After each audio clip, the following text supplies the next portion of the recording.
WHO warns of new COVID-19 variant dubbed the XE. Shanghai's citywide lockdown extended. An adequate supply of poultry and beef this Ramadan.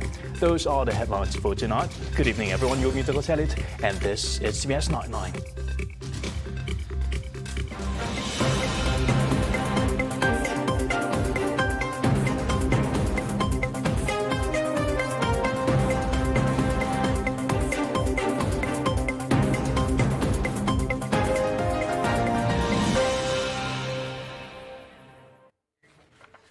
The World Health Organization (WHO) has warned of a new COVID variant dubbed the XE, which is thought to be more transmissible than the Omicron variant.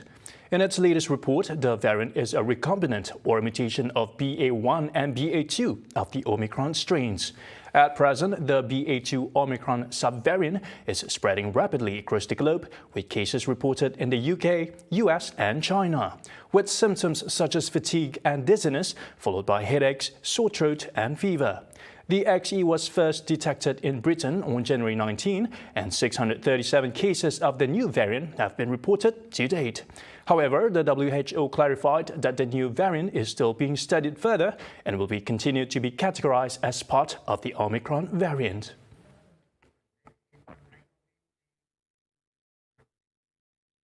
And over in China, Shanghai decided to extend its lockdown after testing all of its 26 million residents on Monday. The lockdown, which is supposed to end at 5 a.m. local time on Tuesday, is extended indefinitely. At the same time, medical workers across China arrive in Shanghai in droves to help contain the recent resurgence of COVID-19 cases.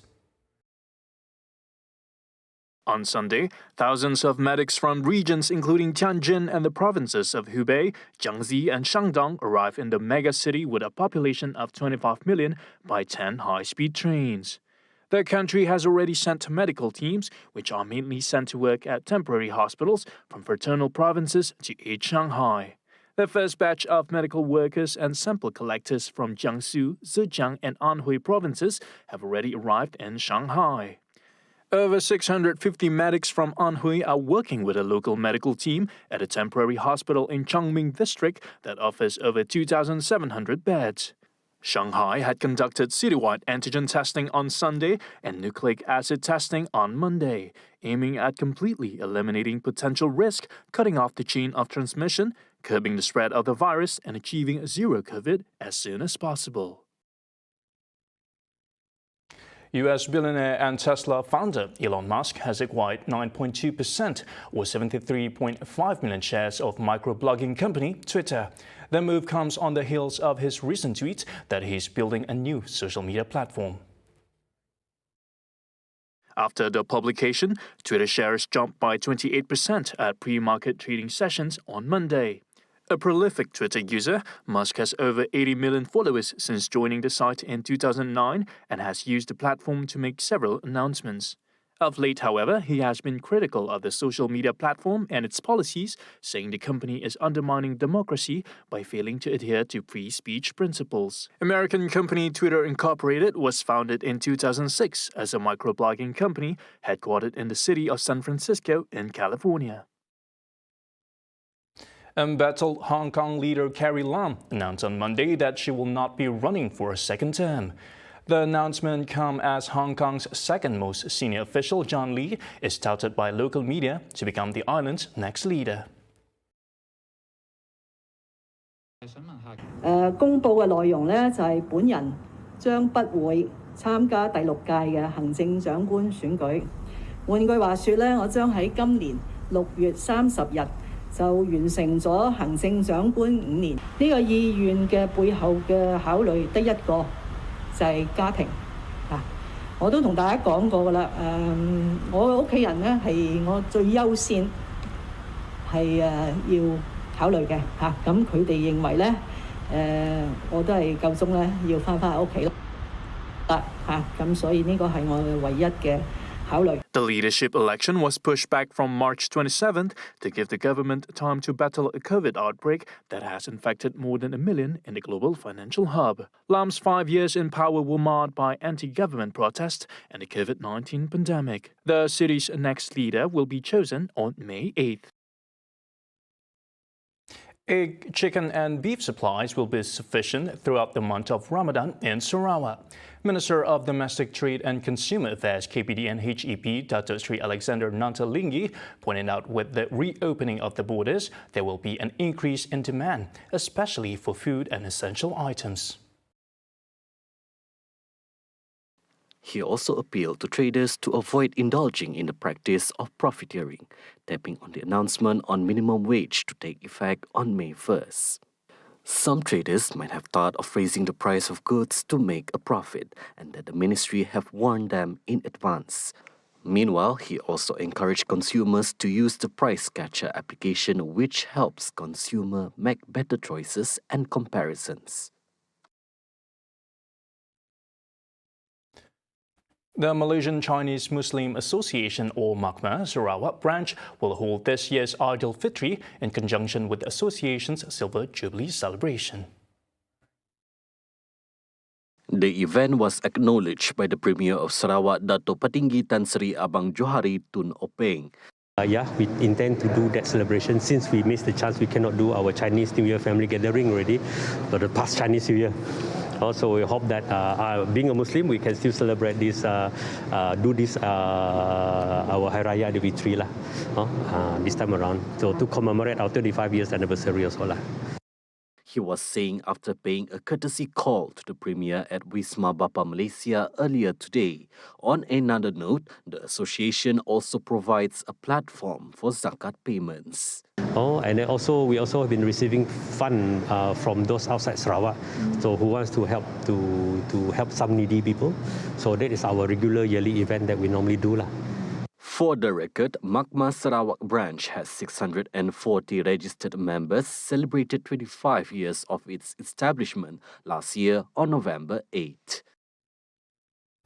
The Ministry for Women, Early Childhood and Community Wellbeing Development had reviewed a total of 10 initiatives to enhance its service delivery. Its Minister Dato Sri Fatimah Abdullah hopes to accelerate the implementation in order to provide efficient assistance to the public. Inisiatif ini telah ada di antaranya, jadi kebanyakannya sudah dimulakan sebelum COVID lagi. Sebelum COVID. Misalnya bantuan iaitu endowment fund. We started in 2019 endowment fund. 2019. Sebelum COVID lah. Begitu juga untuk ibu bersalin. Sebelum COVID. Dan pembiayaan caruman minimum air suri ataupun dah dijenama baru, yang ini juga sebelum COVID-19 dahulu Lepas itu grant tahunan khas pun sebelum COVID. Penyalang gold card pun sebelum. Bantuan ihsan kematian pun sebelum. Bantuan khas pesakit buah pinggang pun sebelum. Bantuan perubatan, ni bantuan perubatan am. Satu ialah khas untuk sakit buah pinggang, yang satu lagi ialah am. Kemudian grant sokan OKU pun sebelum. She told a press conference following a policy review on the ministry's initiatives held at Bangunan Baitul Makmur 2. Among its goal is for 90% of the targeted group to receive assistance. Meanwhile, she added that the salaries and rent of Sarawak early childhood education institutions teachers will be omitted from the special annual grant. Reason being, children are returning to kindergartens and nurseries.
You're watching TVS Nightline. An art installation dubbed Rainbow Ribbon is lighting up Kanyalang Park as part of its revitalization project. Part of the Art in the City project, the installation aims to revitalize the park. It is an illustration how urban renewal, how the pilot projects in a so-called wasted land, how we can rejuvenate it, giving back to the community, and how we can help the communities to spot up something which is wasted. In fact, it's a gold, a diamond, and we polish it so it shines like a diamond. The art project was officiated by Deputy Premier of Sarawak, Datuk Sri Dr. Sim Kui Hian, on Sunday, adding the importance of a communal effort in every undertakings. Any successful projects, you need the local community to be immersed, to participate, to look after it, to take care of it, and to contribute. Even though the city council, the government can have all the plans, we must have the people really coming on board with us. Rainbow Ribbon is curated by local artist Wendy Teo. Dr. Sim hoped that the new feature would attract more people to the park for recreational activities.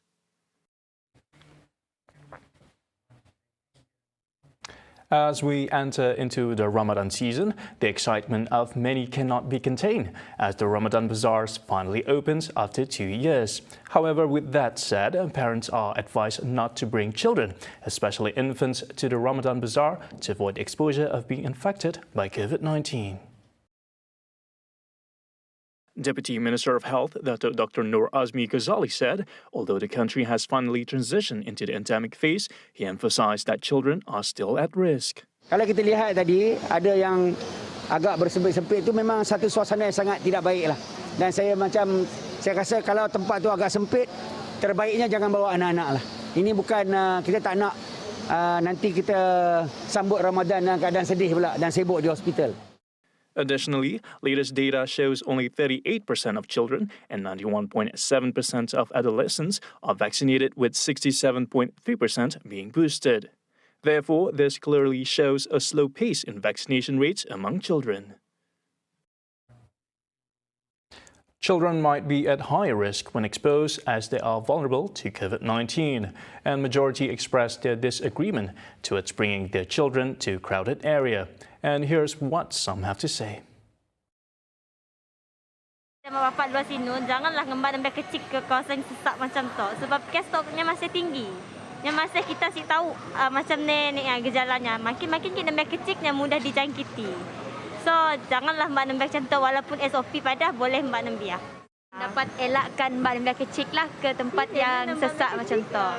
Saya fikir lebih bagus jangan bawa anak-anak sini lah sebab mereka belum vaksin. Jadi kalau ada kena itu COVID-19 akan itu susah lah macam itulah. Sebab mereka tidak ada itu perlindungan macam itulah. Bagi kami, bila kerajaan membenarkan pembawaan kanak-kanak ke tempat sebegini, sebenarnya okey sebab ialah macam kita sedia sumber tenaga untuk menjaga anak-anak di rumah. Tapi pada masa yang sama mungkin sepatutnya digalakkan supaya tidak membawa lah sebab kita masih hidup dalam zaman COVID kan.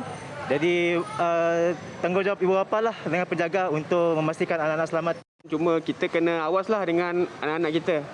Jangan dia lari sana sini lah, kita lah kena jaga dia sebab kita yang bawa dia kan.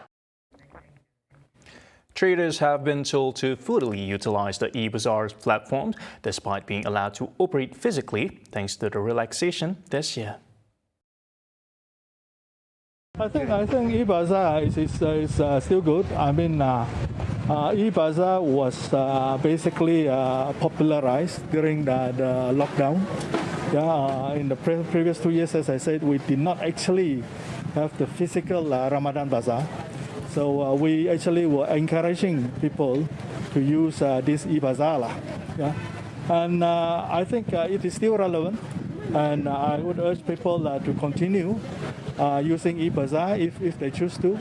Yeah? I think it's still relevant.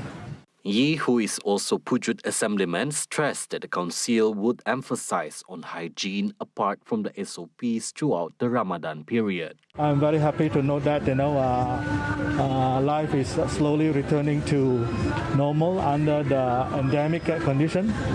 And on this Ramadan Bazaar, of course, the council, on the council part, we will monitor the operations here, and we will make sure that the operators will keep the stores clean and tidy.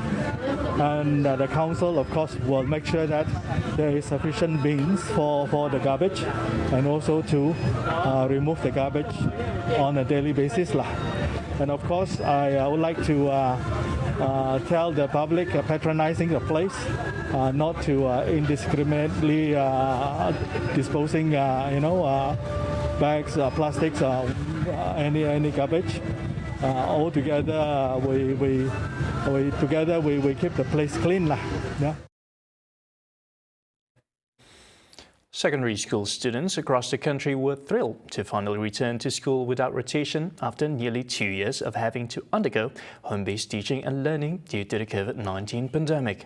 At the same time, parents also expressed their gratitude as children are gradually able to return to normality. A 64-year-old father, Raja Kumaran, noted that he was happy and relieved as his 16-year-old son is now able to resume face-to-face learning, which could boost his spirit to continue studying. He also mentioned that his son was having difficulties participating in online classes due to the lack of a mobile phone and internet access. Meanwhile, a part-time photographer, Sheikh Ahmad Razaif Sheikh Mustafa, was relieved as school sessions had returned to normal for his 14-year-old son, Ryan Aklaken. Additionally, in Selangor, the State Education Department said that 375,232 students began their face-to-face learning sessions today.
Welcome back.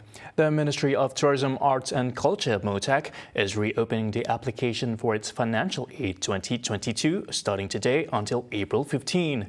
And this is aimed at tourism operators who missed the chance to apply before.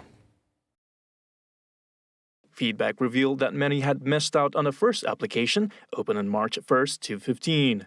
The government, through Budget 2022, announced a special cash aid worth 85 million ringgit to over 20,000 beneficiaries registered under the ministry. Detailed information on the aid and application link are available at MOTAC's official website at www.motac.gov.my.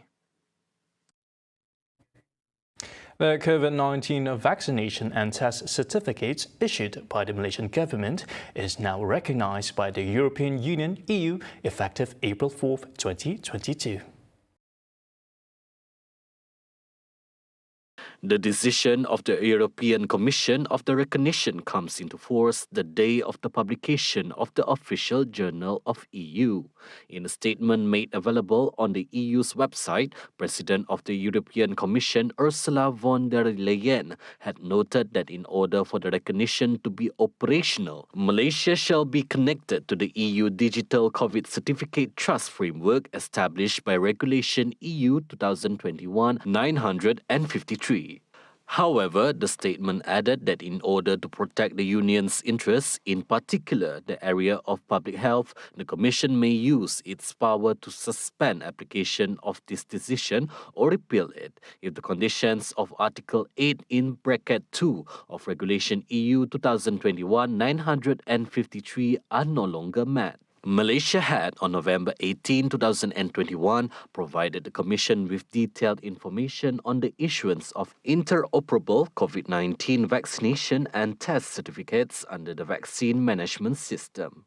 Meanwhile, Ambassador and head of the EU delegation to Malaysia, Michaelis Rokas, also tweeted on the latest development relating to the recognition of Malaysia vaccination and test certificates. More than 800,000 senior citizens aged 60 and above in the country have yet to receive their COVID-19 booster shots.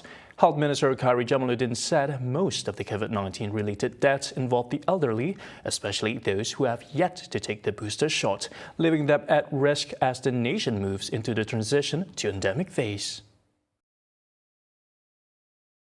He reiterated his call onto the public to ensure elderly under the dependency to be administered of their booster jabs. Meanwhile, Malaysia registered 12,380 new COVID-19 infections as of Sunday.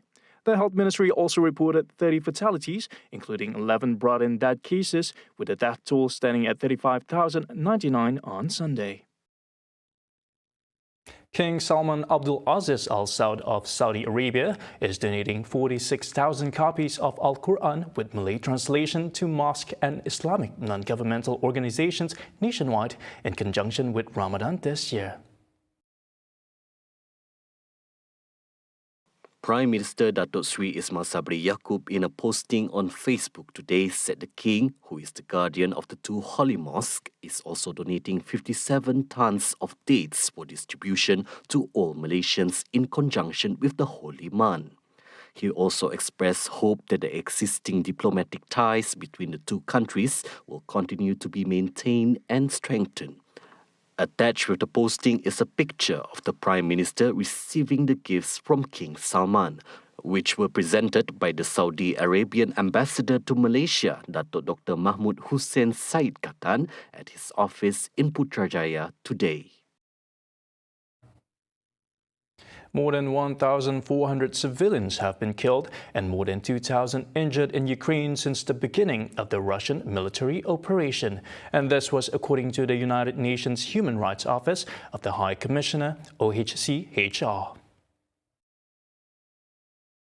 The office specified that 1,504 casualties, 468 killed and 1,036 injured were recorded in Donetsk and Luhansk regions, mostly on territories controlled by Kiev, and 1,951 casualties, with 949 killed and 1,002 injured in other Ukrainian regions. Majority of the civilian casualties were caused by the use of explosive weapons with a wide impact area, including shelling from heavy artillery and multiple launch rocket systems and missile and air strikes.